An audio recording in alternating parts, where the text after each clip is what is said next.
Try that again. Do I think the Silent King will ever become a playable character? I answer this question and more in this month's Necron Q&A. It's coming right up. Necrons! Nick speaking, and welcome to this video. And if you're new to the channel and you want to keep up to date with all things Necrons, then please subscribe and hit the bell button to turn on all notifications so you don't miss an upload. Right, welcome to today's special Necron Q&A. I'm going to answer all of the Necron questions from the previous episode. Now, I'm going to have my normal Q&A video going up on Thursday this week, so keep an eye out for that. But today it's Necrons.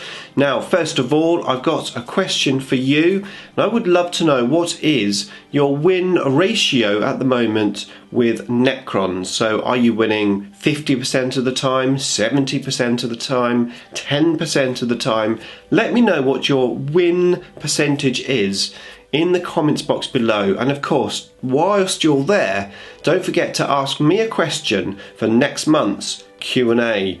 Right, let's get on with your questions from last month. Okay, so here we go, glasses on so I can read, and we're off. The first question is from Baldermort's Guide to Warhammer.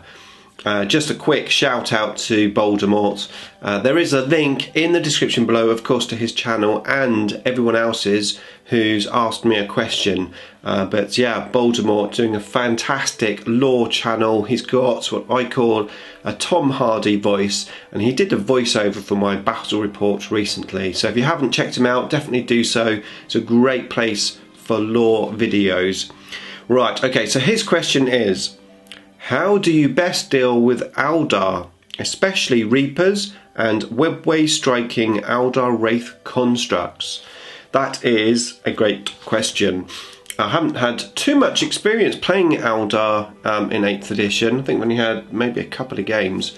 But yeah, the webway portal strike thing, I haven't come across that in my games, but of course it's a form of deep striking, and really the only way to deal with that, assuming you're not list tailoring, is you're going to have to deploy to the best of your abilities, because that's where the key thing is gonna happen, because the units that you don't want to get attacked from that webway strike, and it needs to be in the right position, and the units you want to keep alive, of course, are going to be the ones that can take down that construct once it's in your face. So things like destroyers, for example. So you want to probably put the units up front, like Scarab swarms, sort of, you know, the typical stuff really. You want to be doing some bubble wrapping of your key units, and also anything that doesn't have the fly special rule,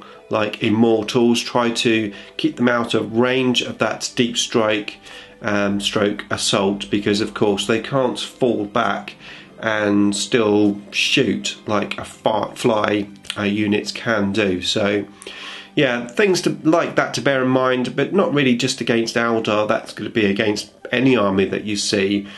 So when you see your opponent's army, you want to sort of work out the threats that you've got to face and what units you have that can deal with those threats. So if there's a big threat there and there's one particular unit you're in your army which is going to be able to deal with that threat, then of course you don't want to lose that unit first. So that's the units you're going to be either bubble wrapping or maybe trying to hide totally out of sight, or potentially reserving, deep striking yourself, etc. So yeah, right from the off, as soon as you see your opponent's army, that's where your gameplay starts, before your army is on the table. It's very important that you weigh up what your enemy has and how to deal with them. You mentioned the Dark Reapers. Of course, they're going to be shooting you at long range, and there's not too much you can do about that, apart from obviously things like line of sight blocking. You could potentially have the Veil of Darkness on a unit where you can obviously get close and maybe try to destroy them. Sometimes you just have to weather a few turns of being shot at by a long-ranged unit like looters, for example. You know, it's the same scenario, especially when there's command points left where they can do that grot shield thing, and you know, you need to wait and sometimes bide your time before you can deal with the target. So hopefully that was useful. A bit more of a general purpose response rather than specifically for the Eldar, but hopefully it was useful. Okay, next question is from Dave Reid, and he says, what unit would you say can help death marks in a game? I have 5 death marks. I'm not sure how to use them well, but I want to make them work because I like the models. Absolutely, if you like the models, you should be playing the units. Now, having said that, death marks. Now, I haven't played death marks for quite some time. I only own 5. No, actually, I own 7. I have 7 death marks, and I've played them a few times. Units of 5, like you say, and they do make quite a nice little distraction unit, but they don't do a lot of damage, let's say. I think they would do if I had bigger units, but a small unit, it's not too many points. There's a good little distraction unit. You have the options of obviously coming in when your opponent deep strikes. Because of the way they work, where they obviously do generally deep strike, I mean, you can obviously just deploy them normally. They've got a 24-inch gun, that's not too bad. You could maybe put them in a building, get a 2+ save. You mentioned which units good to go with them, potentially a cryptic to help the RP bonus on there. And then, yeah, put an objective within range of their guns, and you could just use them sort of literally to snipe out units. But I think probably having that deep strike ability is probably really where you want to be playing death marks. And it's nice to have something which can come in at the sort of in your opponent's deployment zone, for example, where if you've got a slow moving army, sometimes you don't have that ability to be on the table in all different places. So I think maybe you might be better off looking at a bigger squad. If you like the models, you probably would be better off with bigger squads. I do know some people that use 3 squads of 10 death marks, and to us, you know, quite successfully. Well, it's like anything. Sometimes when you take a bad unit or maybe a mediocre unit, but you take lots of them, it can sort of make up for the abilities. So yeah, maybe try to get some more, or at least maybe try to test more. Just use some other models to proxy, especially if you're playing with your buddies, and see how you get on with bigger squads. If anyone's got advice on death marks, like I said, I haven't really played them recently. So yeah, if you're playing death marks and you're making them work for you, let us know in the comments box below. Okay, next question is from Crazy Gamer Models. He says, are you going to do any Necron kit bashing in the future? And how do you feel about kit bashing in general? That's a good question. I know you've been doing a lot of kit bashing yourself in one of your challenges. So how do I feel about kit bashing? I'm certainly not against it, but it's not my favourite thing to do. I prefer converting, sort of having a base model and changing it, making it my own, more than sort of making something from scratch, from bits from all over the place. So yeah, I like converting probably more than kit bashing. Nothing against it. I don't really have any plans to kit bash any Necrons at this moment in time. I did consider a Necron Knight at one point, making a Necron sort of Imperial Knight, but that just means more rule books. I don't even know if you can do it anymore. But yeah, I'm not really planning on any Necron kit bashes anytime soon. Thanks for the question though. Okay, so the next one is from TheIAmOmegaRed, and he says, do you feel Scarabs and Spiders are in a good place? How could they improve to make them more viable as an option? Okay, well, I think Scarabs are in quite a good place. I would like to see them slightly cheaper. or potentially as a troops choice, because if we had Scarabs as a troop choice, we'd have some cheap troops, allowing us to take more battalions and detachments, giving us more CPs. So Scarabs as troops potentially would be one improvement. Spiders, now that's a different story, because spiders are not in a good place, and they're good for that, and they're fun. They are usable, and you know, they've got the anti-psychic ability, etc. Fabricator claws, you can hide them behind something, but ultimately they can be killed too easily, and that's the main issue. And it's not like they're just a 50-point model you can just put down and get killed. You know, by the time you paid for your gloom prism, etc., they can add up, especially if you want a couple in the army. I think the only real way probably to sort of cure them instantly is to give them a character ability. Not necessarily make them a character, but they could have the ability, basically they can't be targeted unless they're the closest unit, and that would solve all their problems. I think you'll see always say tomb spiders because of the old name. I think you'd see 2 canoptic spiders in most armies with the gloom prisms, because you could just put them in your army and they'll be a lot more survivable. I would also like to see potentially sort of the Scarab farm thing happening again, where you could potentially either make brand new units of Scarabs, or you could buff Scarabs beyond their starting size like the old days. I know obviously you have to pay now for sort of reinforcement points, so that's probably why they dumbed it down for Scarabs totally. For the what's it called now? What's that rule called? Scarab Hive. Yeah, that's it. Yeah, Scarabs, reasonably good place, and tomb spiders, canoptic spiders, they need something. Okay, next is from Nemesor Xanxas. I believe that's how it's pronounced. And he says, do you think we'll ever get a sub-faction codex? We are the only ones to never get one. Even the Dark Eldar had their homunculus covens supplement. I don't think we will get a sub-faction codex of any description, to be honest. I don't think Games Workshop favour the Necrons, and I'm not even sure we need it. I'm happy with my single codex, and I don't know, do we need it? What do you think? Do you think we need a sub-faction codex? Interesting. But my answer is, I don't think we'll get one. No. Okay, next question is from Victor Kess, and he says, I know you are very happy with your colour scheme, but if you'd have to paint part of your Necrons differently, how would you paint them?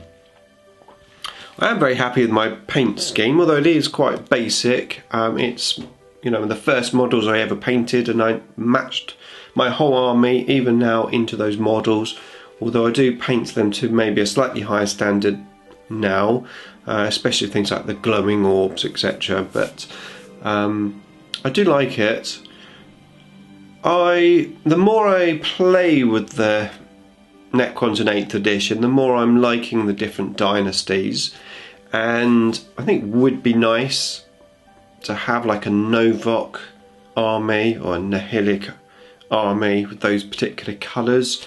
And if I didn't have 6 other armies to contend with, and I'd only ever sort of have Necrons only, I probably would do sort of forces in the different dynasties, because it's just cool.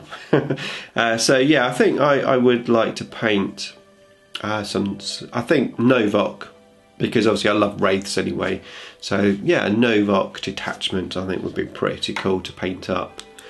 Yeah, great question, Victor, thank you. Okay, next one is from Mini Warzone, and Pete says, did you ever play against Necrons before you decided to play them yourself? I didn't. My first ever game, I played Orcs. I was playing Orcs and my buddy was playing Tyranids. I had one game, I was just on a coffee table, and I really liked it. And I went out and I bought Necrons because of that picture on the codex.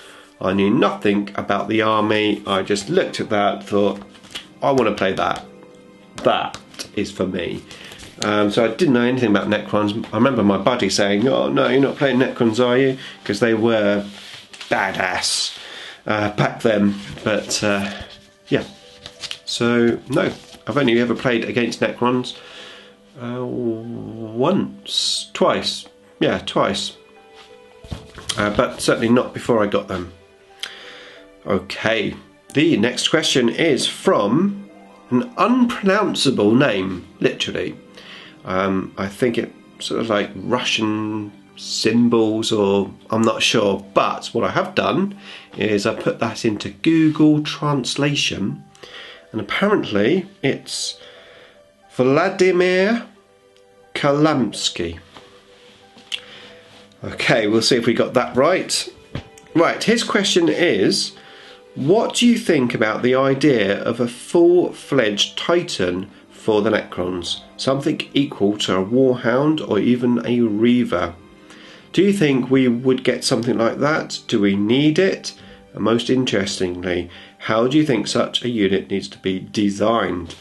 Yeah, super question.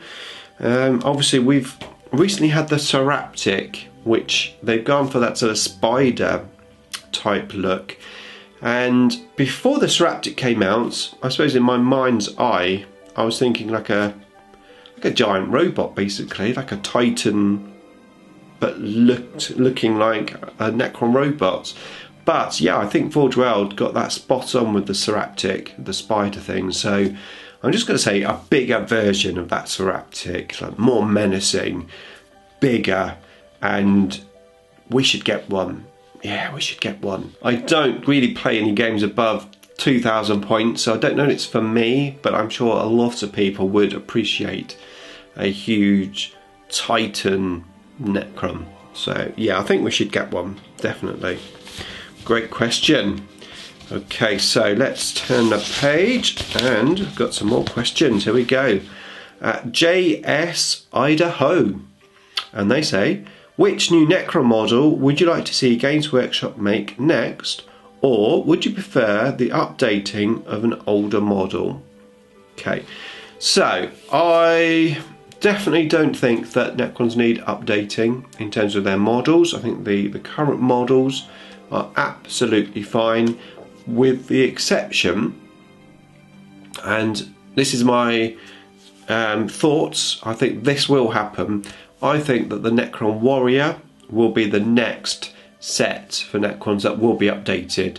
They're going to redesign the model. We're going to have no green rods. It's going to be the new plastic guns, and hopefully they won't include Scarabs, and the Scarabs will be a separate unit, probably an updated sculpt where you can buy them separately. So I think they'll make the Warrior Scarab kits separately. You should be able to buy Scarabs separately to Warriors, and I think that the Warriors are on the cards to be updated, and at the moment Warriors are not very good because every man and his dog has 60 odd Warriors in their collection, so they're going to release a new box of Warriors, and when they do so, more Immortals will go down the rankings of power, and Warriors will go up the ranking of power, and they'll be back to where they were.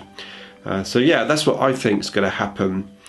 And yeah, honestly, I like all the old models, you know, like the Destroyers. Love the Destroyer model.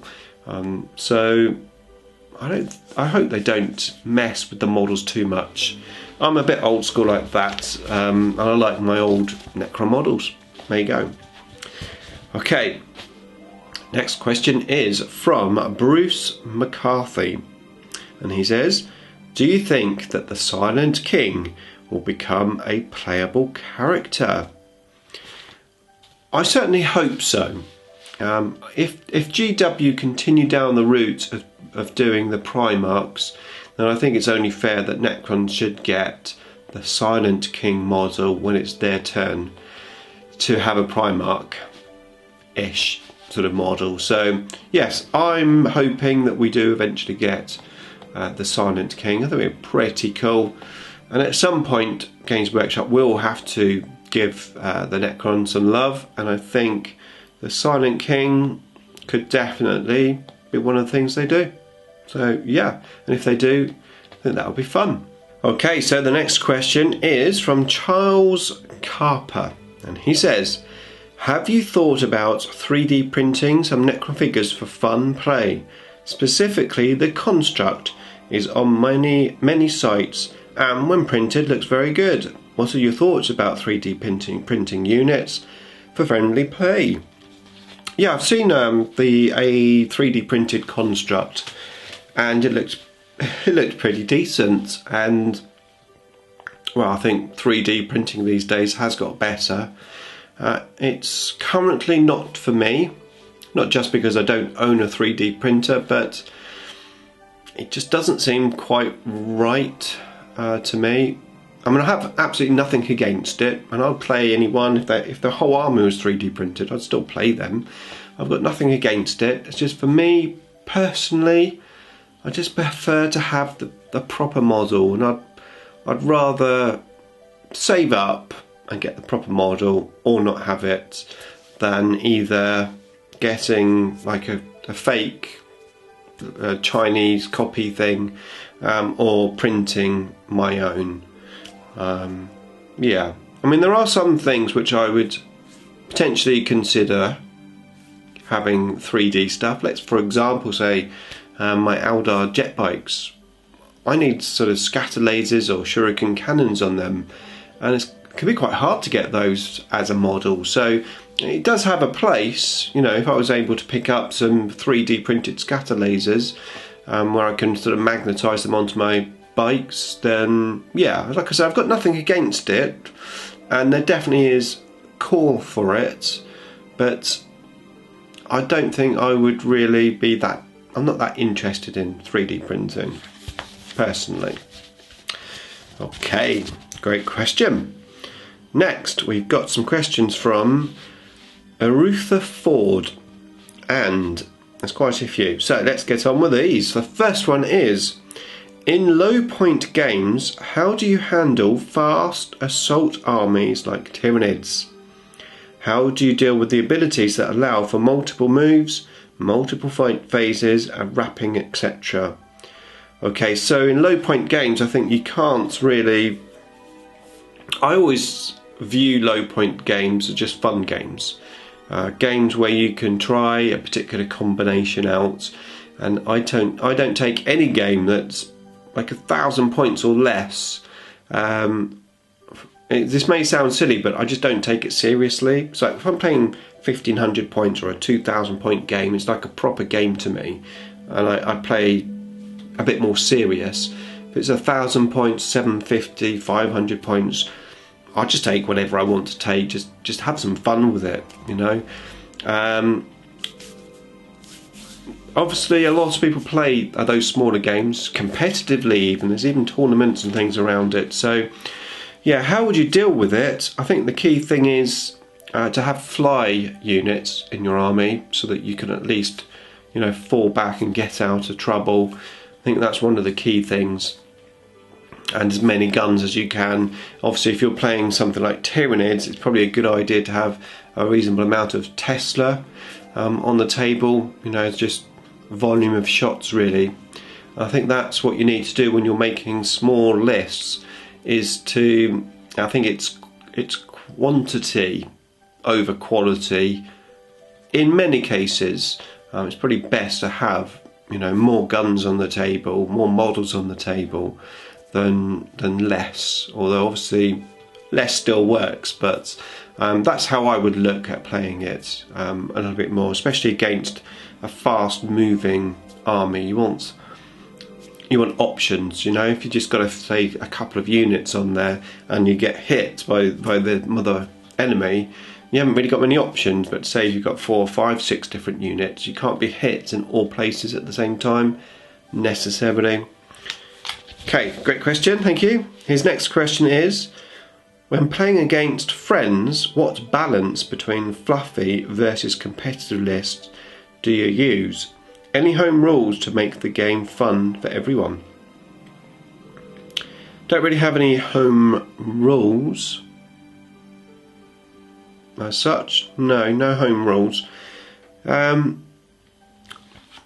Things have changed for me over the years.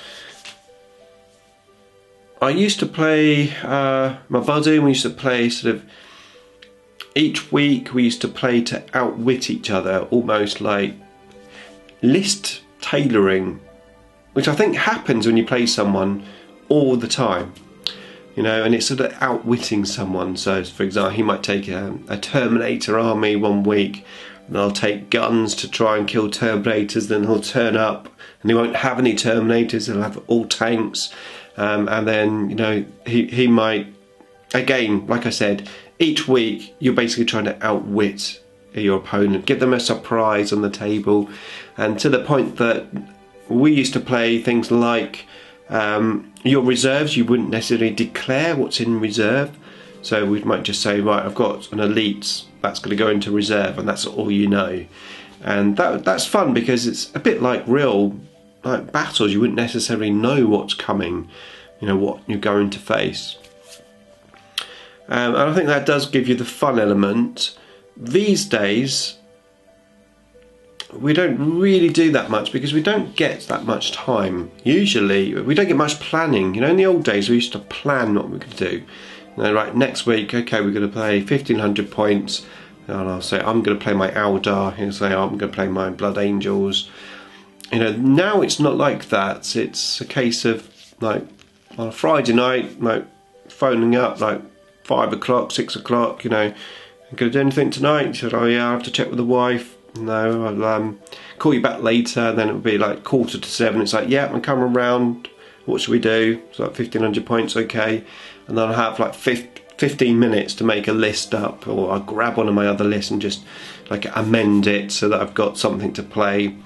And so it can sometimes be a bit rushed. And I think really ultimately the best way to play is to see each other's list beforehand and then have a chat about it. You know, it's like when I played Richard, he said, well, I'm gonna proxy this gargantuan Squiggoth. And I said to him, well, okay. I said, well, if you're playing that, do you mind if I try out like the trans-dimensional beamers on the Sraptic? You know, and he said, yeah, that's fine, you know. Well, so we sort of matched our list so that we had a bit of a chance, both of us. And I think that's probably the best way to do it. And you can still play very competitively, but still take stuff that, you know, you can deal with. So both armies are able to deal with it, and both can be a competitive list, or they can both be a fun list, etc. I think the key thing really is talking to your opponent before you play, rather than just, you know, a pickup game or just a rushed game like sometimes it happens to me. It doesn't always give you the best evenly matched fun armies. Okay, there's a long answer for one question. Right, next one is, what chapter approved 2020 changes are you anticipating for Necrons? What changes would you like to see? Yeah, chapter approved, that's coming up very shortly, isn't it? Necrons got some real love in the last one in terms of point changes, and I'm honestly probably not thinking we're going to get that much this time. Probably the Games Workshop are thinking that's probably sorted.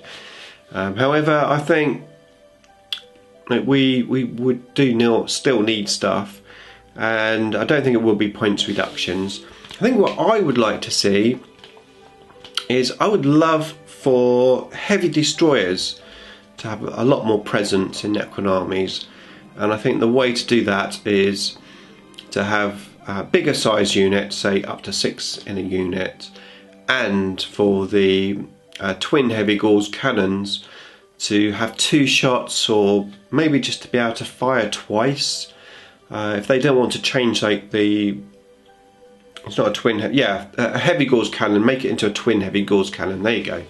Okay, so yeah, twin heavy gauze cannons and a bigger unit. If that's the only thing I saw in chapter approved, I'd be happy, because it would just be nice to get those heavy destroyers on the table, and I think that would really help us out. What we'll get, who knows. If we get some exciting stuff, of course I'll be making a video on it. If we hardly guess anything, then, well, I won't. Okay, next question. When playing casual games, what terrain placement guidelines do you follow? How much line of sight blocking terrain, ruins, buildings, roofs, magic boxes? Not quite sure what magic boxes it is, but... Okay, well, in the old days we always set up our terrain one piece each at a time. So we'd roll off, highest number puts the first piece of terrain down, and then we take it in turns until we've mutually agreed we've got enough terrain on the table. And that worked quite well, because you get to place your piece of terrain down that you think you might be able to make the most use of. My buddy used to have this hill, we used to call it Looter Hill, because he used to always put it in the corner and his looters were always placed on the top of it. These days it's slightly different again, because it's a bit more rushed, and because I'm doing my YouTube videos, I always like my battles to look good. So I generally go for aesthetics, and I go for evenly placed terrain. So that's what I do when I set the table up before my buddy comes around, which is usually the case these days. I always say to him, do you want to change the terrain? And he never does, but I give him that option. But yeah, I always go for looks, and to make sure that sort of there's something in the middle, and there's sort of one piece on this side which is matched by another piece on that side. So if it's a ruined building here and this corner, I might put a ruined building over in that corner, and just sort of evenly match it out with like a combination really of ruins, sort of craters, and some line of sight blocking terrain as well. No rules. The main rule for me is that it looks really cool. I mean, sometimes I'll set the table up and I think, oh my god, my army hasn't got a chance on this board. You know, I can't see anything with my guns. And then another time I might set the table up and think, no, it looks a bit sparse. So I might change it slightly just to try and make it a bit fairer on both sides. But ultimately, I go for what looks cool. Okay, next question is, I'm a relatively new player, and I know that I want to add the Doomsday Ark, Ghost Arks and Tomb Blades to my army. I'm not sure if I want lots of Wraiths though. How many Wraiths would you recommend to allow for high flexibility in builds? Are multiple outright detachment box sets a decent pickup? Okay, how many Wraiths? Well, I have 18, which obviously gives me 3 units of 6, and yeah, I like playing Wraiths, but as soon as you get into the rounds of 18 Wraiths, you're playing an assault-based, dedicated army. I think probably the ideal number of Wraiths is 12. 2 units of 6 will give you lots of flexibility, and I think that's probably an ideal amount. You won't necessarily always play 2 units of Wraiths. You might just play 1, or you know, occasionally you can bring out 2 units. But I'd recommend 2 units, and yeah, I mean the Outrider Detachment box set is, you know, a great set, especially if you need those models. It's very good value for money. So yeah, it's a decent pickup. Okay, so thank you for all of those questions. Right, next is from Michael Weidner, and he says, if you were to build a 2,000 point Necron list focusing on Flayed Ones, how would you do it, and what would you bring to help complement them in a list? Okay, Michael, yeah, I have 60 Flayed Ones, and over the years I've had a themed Flayed One army. However, I haven't really been using it in 8th edition that much, and the real reason for that is Flayed Ones went up in points from, I think they were 13 points, I think they went to 21 points, and then I think there's 17 points at the moment, but they're just too expensive to have 60 Flayed Ones in the list that I was running. But yeah, my list basically, what I'll do is I'll link you up to a video just there. That's my army evolution of my Flayed One army. However, yeah, it basically was 60 Flayed Ones backed up by 3 units of Scarab Swarms, 3 units of Wraiths, and then a splash of troops at the back to take objectives. So just multiple small units of Immortals or Warriors to take objectives with maybe a HQ, and the rest of the points all put on the assault element. And I think that's obviously a themed army, and if you want to play a lot of Flayed Ones, you know, that can work quite well. But obviously assault in 8th edition, even though they've made assault better, it's still really a shooting game, you know, and assault armies can have trouble, especially with their unreliable ability to get your units in. I mean, I played that list, the last time I played that list, I deep struck 6 units of Flayed Ones in, and I only successfully got 1 unit into charge. That's hard work. You want a good amount of those units in the assault when they come in. And I think Flayed Ones, whilst they're not bad units, they need tweaking a little bit really to make them more viable. Yeah, so hopefully you'll watch that video, enjoy it, and well, maybe I should get the Flayed Ones out again. What do you reckon? Would you like to see me play my 60 Flayed Ones army again in a battle report? Let me know in the comments box below. Okay, so next is from Paranormal Stupidity. He says, have you convinced your girlfriend to get into 40k yet? What does she think of your YouTube channel? Do you think Necrons will get Pariahs as part of this Psychic Awakening campaign? Okay, so Pariahs, no, I don't think we'll get them. And I honestly, I still don't think we're going to guess anything. I know Games Workshop said every faction's going to get new rules. We probably will. I just foresee maybe a stratagem for the Necrons of some description. But I don't think we're going to get much more than that.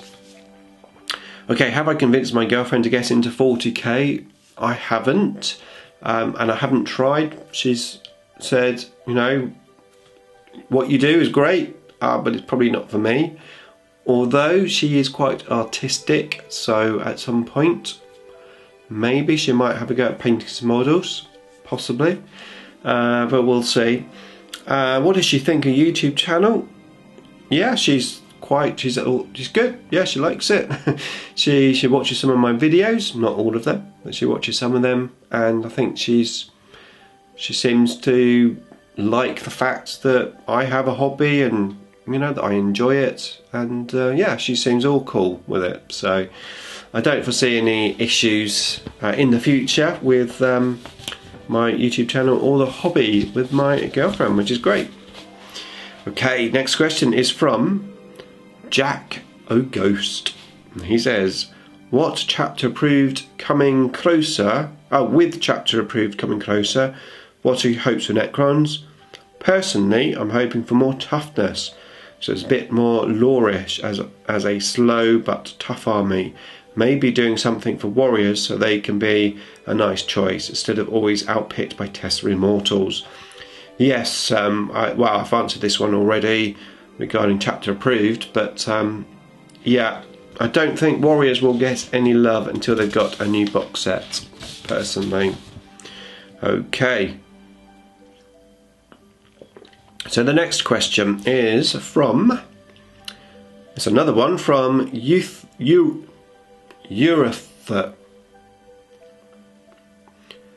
Erutherford. And he says, I've got a friend that plays reasonably fluffy Imperial Guard AM lists. I assume is that AdMech? Specifically Steel Legion, which is heavily mechanised per the fluff. Because of this, I'll only see toughness 8 tanks and toughness 7 transports at the beginning of the game. We're both getting back into 40k, so we're playing a fairly low points games. How can you deal with opponents that can completely hide their squishy units? Okay, that's a good question. Well, unless you start list tailoring to take those tanks out with some big guns, allowing you to get to the squishy units, then it's really hard. One tactic could be to I'd be tempted to play Wraiths, because no matter how good their guns are, at least you get your 3+ invulnerable save, and also they're very fast across the table, potentially using the stratagem where you can advance and still charge, and then try to get those Wraiths into assault with the tanks. I'm assuming if it's Imperial Guard, their tanks aren't going to be able to fall back and shoot, so if you can get them into assault early in the game, that obviously takes away all of their firepower. So I think that's what I'd be tempted to maybe look at, if obviously you're not going to go down the route of just taking some big guns to try and pop those tanks open. I know it's only small games, so you were very limited what you could do with small games, and that is one issue with small games. And sometimes, or some missions for small games will limit you, where, I mean, it doesn't really work nowadays, I suppose. With the side armour, in the old days you had armour values, and then you couldn't have a vehicle that was over armour value 33, so you couldn't take, say, a Land Raider, you could only take a Rhino. But I've not really seen any rules like that for 8th edition. Okay, next question is from Hatework, and he says, you've mentioned Pariah a couple of times. What were they, what did they do, and why did Games Workshop get rid of them? Okay, great question. Yeah, Pariahs, well, they were from this codex here. They were basically an elite choice. They were 36 points each, and they were up against things like Immortals, who were also an elite choice back then. Now the Pariahs had a Warpsci. Now bearing in mind that the Warpsci ignored invulnerable saves. The Warpscis were awesome back then. They were all armed with the Warpsci, and this Warpsci had a built-in Gauss Blaster, the same weapon as an Immortal was holding. They're quite expensive in points. Like I said, 360 points for a unit of 10. That wasn't cheap. They were Initiative 3 rather than Initiative 2. Didn't really make too much difference. Only maybe against certain weapons, like I think Power Fist, you were slightly better than a Power Fist off memory. It's been a long time. But yeah, they were pretty awesome. They had a few special rules. They had one where they made any unit within 12 inches leadership 7, so it made them a very low leadership, and enemy psychers within 6 inches had to take a morale check, and if they failed, they either instantly fell back, or if you were in an assault, they could only hit you on 6s.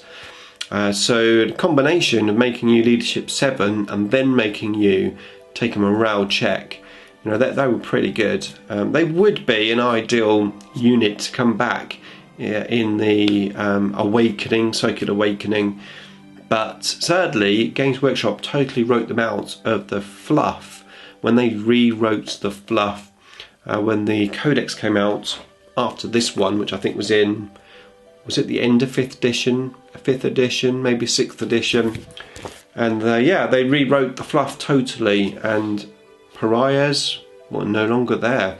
Instead we had Lich Guard, which I suppose is the closest unit to a Pariah, and who knows, maybe I mentioned a stratagem, maybe Lich Guard will get a Pariah based stratagem where they now can sort of make leadership tests and psychic powers less viable within certain amounts of inches of them.